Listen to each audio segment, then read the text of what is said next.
Bahaya judi online tidak hanya terletak pada aspek ekonomi saja, tapi kemudahan dalam promosi yang menggiurkan juga membuat seseorang kecanduan dengan mudah.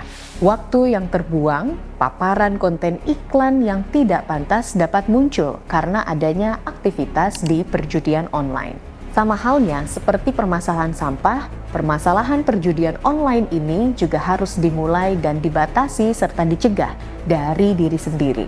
Oleh karena itu, mari kita perdalam pemahaman kita tentang judi online di Nyata, Nyari Fakta Pedang Tajam Judi Online. Ya, bersama Eva sudah hadir Ibu Dewi Aryati-Ningrum dari Dinas Sosial Provinsi DKI Jakarta. Terima kasih Ibu Dewi sudah hadir. Kita mau sharing-sharing nih Bu, dan kita pengen tahu sebetulnya apa yang jadi topik utama di Dinas Sosial terkait dengan perjudian online ini. Mungkin Eva akan mulai dengan pertanyaan, ada nggak sih indikasi atau ciri-ciri orang-orang yang kelihatannya sudah pernah terlibat atau sedang terlibat dengan perjudian online itu seperti apa? Ya, baik, terima kasih Mbak Eva sudah mengundang Dinsos kita bicara soal judi online ya. Jadi memang kalau judi online itu kan kalau kita lihat secara umum yang terkait sama perjudian ya, biasanya kan karakternya itu adalah orang-orang yang memang impulsif, kemudian instan ya. Jadi dalam arti dia itu mau less effort tapi dapatnya banyak gitu ya. Jadi usahanya sedikit tapi hasilnya banyak. Terus kemudian orang-orang yang memang cenderung malas gitu ya, inginnya hasilnya maksimal gitu, ingin hasilnya cepat banyak tapi malas bekerja gitu. Nah, itu kurang lebih seperti itu ya Mbak ya kalau kaitan sama judi online ya. Oke, jadi biasanya memang orang-orang dengan karakteristik tertentu ini mudah gitu ya terjerat judi online. Baik. Nah, sejauh ini yang Dinas Sosial lihat gitu ya, utamanya di DKI Jakarta, bagaimana peran lingkungan terdekat dari orang-orang yang sudah terkena judi online ini? Keluarga, lingkungan sekitar rumah. Jadi kan kalau kita lihat memang range judi online itu kan dari usia remaja sampai usia produktif ya gitu. Jadi dari 17 sampai sekitar 50, 60 tuh masih ada ya. Nah, terutamanya sih kalau misalnya untuk anak-anak ya. Jadi itu kan biasanya pertama kaitannya sama pergaulan ya, peer group ya. Kalau misalnya kita ada di dalam pergaulan yang memang rata-rata judi online gitu ya, kita akan terbawa gitu, kita akan ikut-ikutan untuk judi online. Terus kemudian ada lagi misalnya hubungan keluarga yang kurangnya perhatian dari orang tua gitu yang bisa menyebabkan anak-anak terkena judi online. Kan biasanya kita melepas anak-anak gadgetnya, kita lepas gitu aja ya, sementara tidak ada pemantauan apa aja sih yang dilakukan anak-anak di gadget tersebut gitu. Nah, perlunya adalah peningkatan pengawasan dari orang tua terhadap aktivitas yang dilakukan anak-anak gitu. Tapi kalau misalnya kaitannya dengan orang yang lebih dewasa lagi, itu biasanya kaitan dengan peer group lingkungan gitu. Jadi mengenal dari teman-temannya gitu, kemudian mencoba. Nah, biasanya kan kalau yang kita lihat di berita-berita itu mereka ada hadiah-hadiah kecil gitu, kemudian yang awalnya dapat 10.000, terus kemudian nanti dia berharap masuk ke nambah lebih banyak lagi. Nah, itu salah satu yang mungkin penyebab ya, peer group, terus kemudian hubungan keluarga yang kurang harmonis dengan orang tua atau kurangnya pengawasan dari orang tua. Kemudian ada lagi masalah finansial biasanya gitu. Nah, ini kan kebanyakan itu adalah masyarakat yang berpendapatan rendah ya, masyarakat miskin. Nah, itu salah satu juga yang memang menjadi pencetus gitu. Kadang di masyarakat miskin dengan adanya uang yang sedikit, modal sedikit, mereka mencoba, kemudian itu tadi ketagihan dan kemudian berlanjut. Ya, gitu Mbak Eva. Oke. Dan sebetulnya sepenglihatan Dinso sendiri ada nggak sih faktor psikologis dari personal ya, artinya pelaku judi online ini yang membuat dia memutuskan untuk ikut judi online?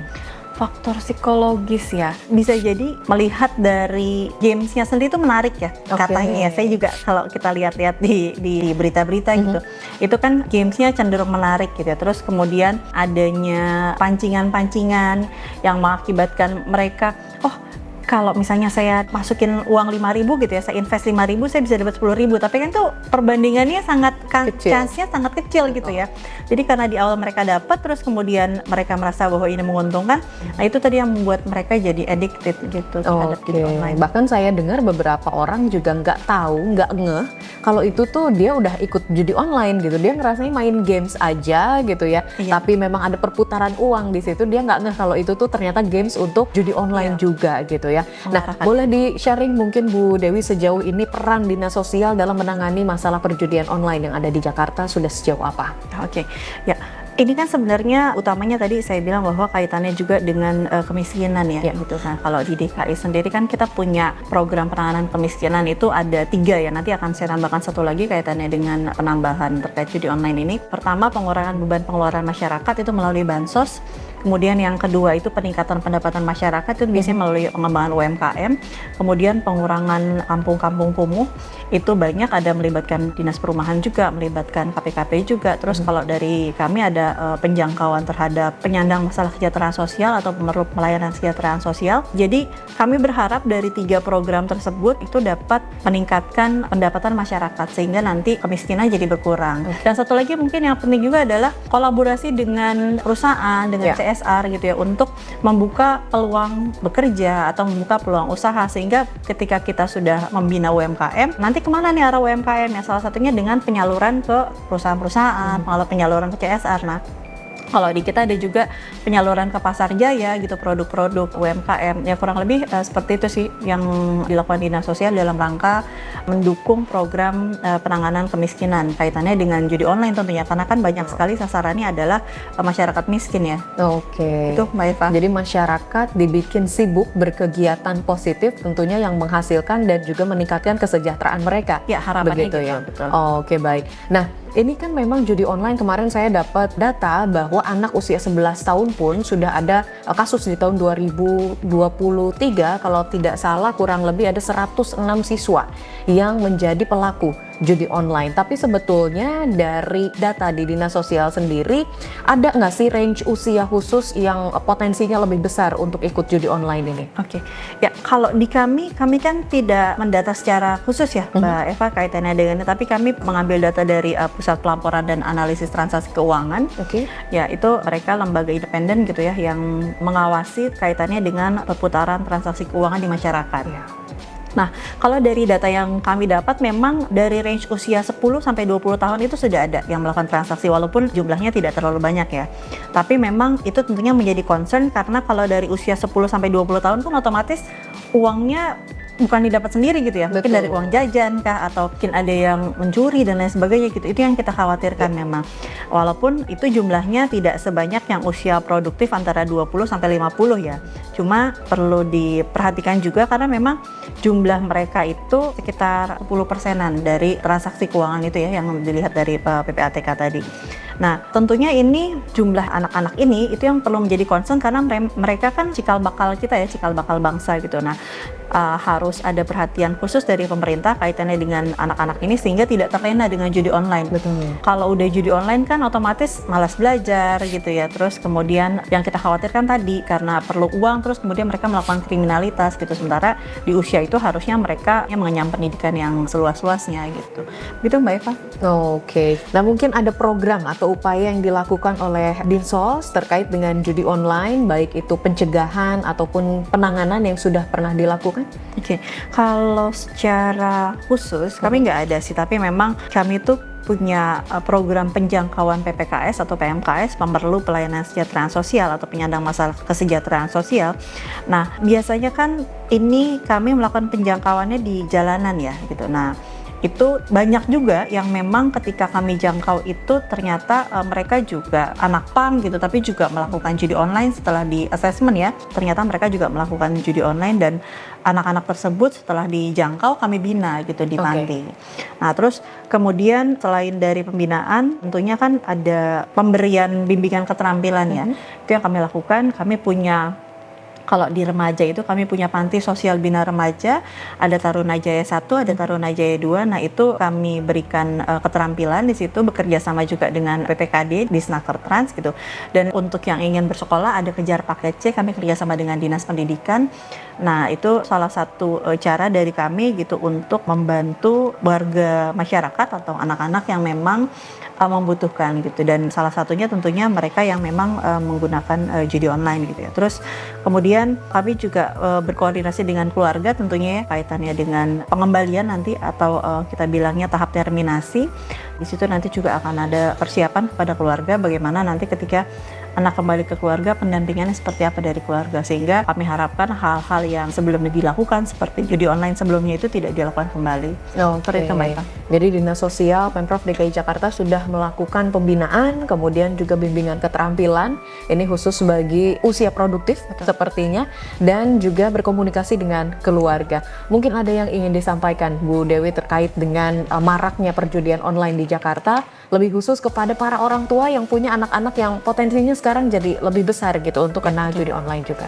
Ya, pesan dari kami selaku pemerintah tentunya adalah karena ini biasanya terjadi pada anak-anak yang kurang pengawasannya dari orang tua, kami berharap agar dalam beraktivitas online atau beraktivitas dengan gadget, orang tua dapat membantu mengawasi anak-anaknya gitu, sehingga terpantau aktivitas anak-anak di dunia maya atau di dunia online, sehingga kita dapat mencegah adanya judi online ini sejak dini.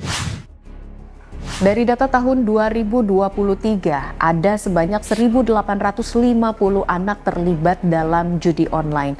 Di rentang usia 17 tahun, terdapat 1.309 siswa. Kemudian di rentang usia 11 hingga 16 tahun, terdapat 441 siswa. Dan yang lebih mengejutkan, terdapat rentang usia anak-anak di bawah 11 tahun yang terlibat dalam judi online sebanyak 106 siswa.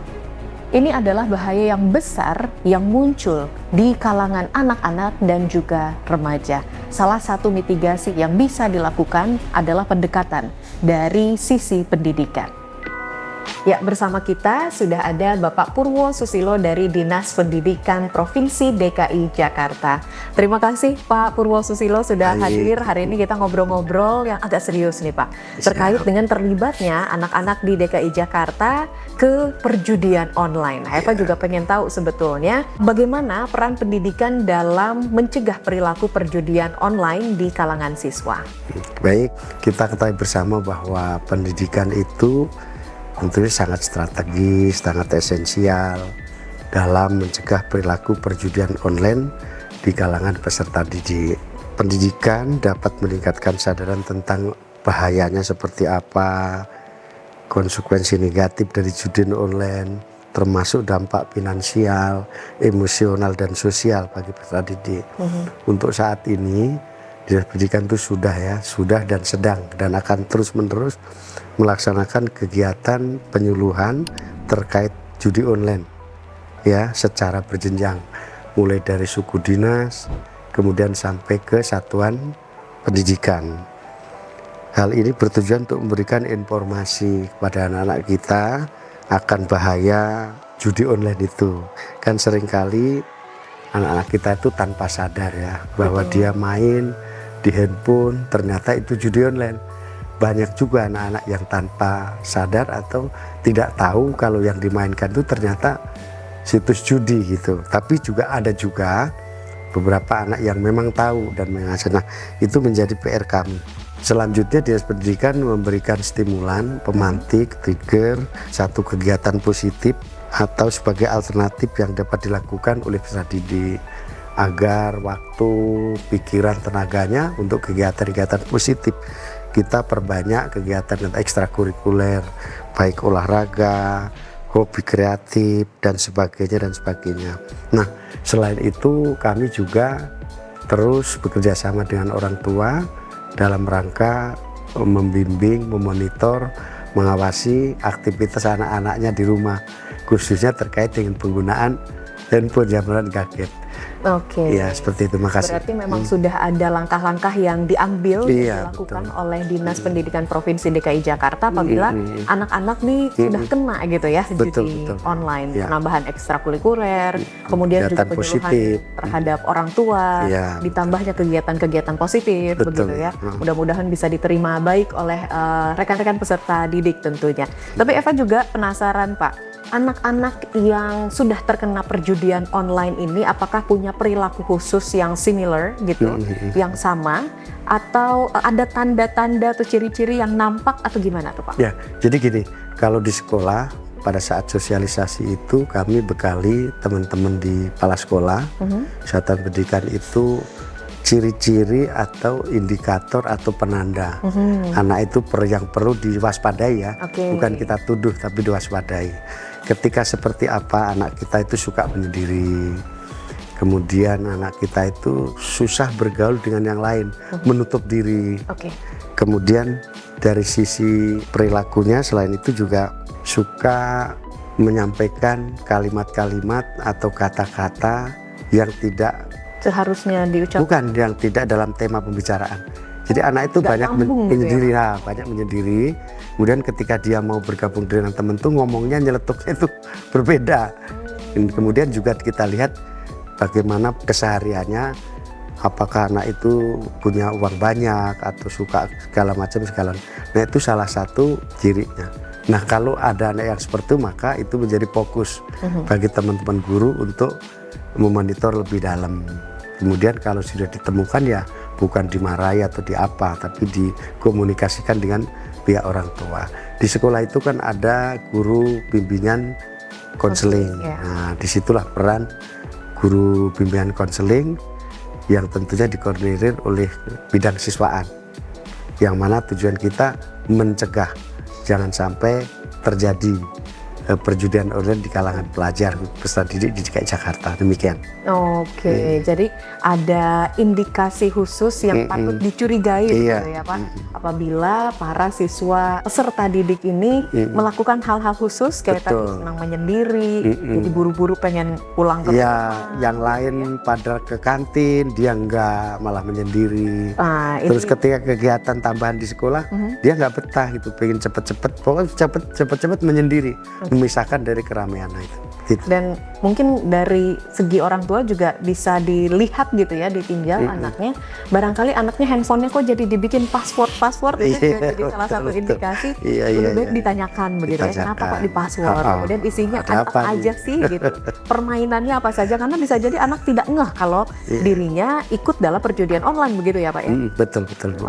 Deh. Nah Eva juga pengen tahu sebetulnya setelah ada beberapa anak yang kemudian ditemukan terlibat dalam perjudian online, dampaknya ke siswa sendiri atau ke peserta didik sendiri apa? Apakah prestasinya menurun, kemudian juga jadi hilang-hilangan di sekolah, jadi absen terus atau seperti apa? Yang pertama terlihat dari hubungan sosial kurang baik ya, buruk. Jadi tadi suka menyendiri, kalau ngobrol sama temen, temennya ngomongin apa, dia bicara apa, itu yang paling gampang dilihat. Ya, dampak dari itu, kok kelihatan anak ini matanya sayu terus, ngantuk, kan ada kemungkinan di rumah dia sampai larut malam karena akses handphone terus-menerus dengan perjudian online. Kemudian juga tentunya dengan kesehatan mentalnya. Nah semua itu akan berpengaruh ke konsentrasi dia dalam proses belajar. Pas belajar kelihatan ngantuk, terus nggak semangat. Itu dampak dari keterlibatan anak dalam situs-situs judi online. Tentunya nanti kalau dibiarkan terus-menerus akan bahaya. Dia nanti akan nekat bagaimana supaya bisa berjudi online, bagaimana dapat duit terus, minta ke orang tua, memaksa, dan ada potensi tentunya melakukan hal-hal yang bertentangan dengan agama dan hukum, curi misalnya dan sebagainya. Kemudian berani pinjam kepada temennya, kalau pinjam nggak dikasih nanti memaksa dan sebagainya. Intinya dampak dari keterlibatan anak kita itu sangat-sangat merugikan anak. Ya, baik secara fisik, mental, hubungan sosial dan sebagainya. Demikian. Baik Pak Purwosusilo, apa yang sudah dilakukan oleh Dinas Pendidikan Pemprov DKI Jakarta yang dianjurkan kepada sekolah-sekolah untuk membuat sebuah lingkungan yang suportif bagi para anak-anak agar yang belum terkena, tidak terkena perjudian online, dan yang sudah kena ini bisa kembali menjadi anak-anak yang aktif di sekolah, ikut kegiatan belajar di sekolah dan lain sebagainya. Apa yang sudah dilakukan? Sudah dilakukan dan tentunya harus dilakukan secara terus-menerus, bahwa kita sosialisasi tidak ada henti-hentinya kepada seluruh siswa. Tidak cukup dalam satu event sosialisasi, ini ada sosialisasi di online, nggak cukup. Tapi kita meminta semua guru sebelum mengajar memberikan nasihat-nasihat juga terkait dengan bahaya judi online itu lebih efektif, lebih semua guru mau pelajaran apa saja sebelum mengajar mengingatkan. Dan tidak hanya dengan judi online tapi juga bijak dalam bermedia sosial. Nah, selain itu Dinas Pendidikan juga terus berkolaborasi dengan para stakeholder, kementerian, lembaga, OPD terkait bagaimana edukasi, ya sosialisasi edukasi terkait pencegahan terjadinya judi online di kalangan pelajar. Kemudian apabila sudah terjadi maka kami kerjasama dengan OPD lain, Dinas Perlindungan Anak di DPP ya, kemudian juga Dinas Sosial, Dinas Kesehatan, lintas OPD untuk ikut pendampingan agar anak-anak itu yang sudah terkena terus sadar gitu. Kita pencegahannya, sosialisasi dan sebagainya termasuk nasihat para guru di setiap pertemuan itu untuk mencegah agar yang belum pernah terus nggak melakukan. Seperti itu. Nah, apabila ditemukan anak yang sudah, maka kami melakukan pendampingan secara serius oleh guru BK, oleh psikolog. Kita kolaborasi dengan berbagai pihak termasuk juga tadi ya lintas OPD dan juga dengan kementerian dan juga dengan perguruan tinggi. Saat ini kita dengan Universitas Indonesia itu disupport terus terkait dengan penyediaan psikolog untuk pendampingan. Yang nggak kalah penting adalah komunikasi dengan masyarakat, yaitu orang tua. Kita di sekolah hanya sekian jam, lebih banyak di rumah. Maka keberhasilan pencegahan itu supaya tidak terjadi atau yang sudah kemudian sadar kembali, peran orang tua sangat kami harapkan. Demikian. Ini kalau kita lihat memang karakteristik anak-anak sekarang begitu ya, itu kan luar biasa. Mereka tuh cepat menerima informasi, kemudian juga eksploratif begitu. Nah, adakah juga penyuluhan atau sosialisasi yang dilakukan oleh Dinas Pendidikan Pemprov DKI Jakarta tentunya ke sekolah-sekolah dan langsung melalui para peserta didik ini dalam hal penggunaan teknologi agar tentunya mereka lebih bijaksana dan memilah apa yang bisa dikonsumsi untuk mereka dan apa yang ini bukan dan bahkan tidak baik gitu. Terkait dengan pemanfaatan teknologi, sebetulnya gini, Dinas Pendidikan bergerak dalam langkah-langkah pencegahan itu tidak hanya judi online aja, tapi jauh sebelumnya secara rutin. Bahkan di dalam masa pengenalan dengan sekolah pada saat awal masuk itu di materi itu kita selipkan terkait dengan bijak bermedia sosial, ya bijak menggunakan internet dan sebagainya agar anak-anak kita tidak tergelincir terjerumus dalam hal-hal yang melanggar undang-undang ITE. Contoh bagaimana dia komen, bagaimana dia share berita yang belum ini. Kita seperti itu Bu terkait dengan teknologi. Yang kedua, kita juga minta sekolah-sekolah ketika anak itu mengakses internet melalui jaringan yang ada di sekolah, web di sekolah, maka di situ ada pengaturan tuh. Ada tidak bisa siswa itu buka konten-konten tertentu. Tapi anak itu kan pakai handphone. Dia tidak pakai internet yang di sekolah tapi menggunakan paket yang ada. Jadi kembali lagi bahwa sangat dibutuhkan kerjasama antara semua pihak ya. Sekolah, masyarakat, dan juga orang tua khususnya terkait bagaimana edukasi pada anak kita untuk bijak bermedia sosial, bijak menggunakan internet, semuanya pokoknya harus kerjasama dengan orang tua. Dan itu terus dilakukan oleh Dinas Pendidikan Pemprov DKI Jakarta tanpa pernah lelah. Wah, luar biasa dan kami apresiasi betul Pak Purwo Susilo. Dan terakhir Eva mau tanya, mungkin ada pesan utama yang ingin disampaikan dari Dinas Pendidikan Provinsi DKI Jakarta terkait dengan bahaya perjudian online ini Pak. Oke, pesan saya yang pertama untuk teman-teman kepala sekolah, para guru, jajaran Dinas Pendidikan dan semuanya, kita jangan pernah lelah untuk mendampingi anak kita, khususnya terkait dengan bahaya judi online. Jangan pernah lelah dan lakukan secara terus-menerus dengan penuh keikhlasan. Pesan untuk para orang tua peserta didik, saya mengajak untuk mencurahkan pikiran, tenaga untuk mendampingi anak, untuk memonitor anak, untuk membimbing anak di rumah. Anak kita lebih banyak di rumah daripada sekolah, maka saya ngajak untuk orang tua, yuk sama-sama kita dampingi anak kita, terutama disiplin terkait dengan pembagian waktu, jamnya belajar, anak belajar, selesai jam belajar istirahat gitu. Yang kemudian untuk anak kita, para peserta didik, saya pesan, nak, judi online akan membawamu sengsara dunia akhirat. Jauhi dari sekarang, dimulai dari diri sendiri. Setelah itu ajak teman-teman untuk stop, tidak melakukan judi online. Demikian, terima kasih. Penanganan judi online tentunya membutuhkan kerjasama yang konsisten dari berbagai pihak yang terlibat. Dampak buruknya tidak hanya kita rasakan saat ini, tapi juga dalam jangka yang luar biasa panjang. Untuk itu, mari kita stop judi online, mulai dari diri sendiri, mulai saat ini, dan tentunya kita sebarluaskan di lingkungan terdekat kita. So, Jalahok is set for now. See ya.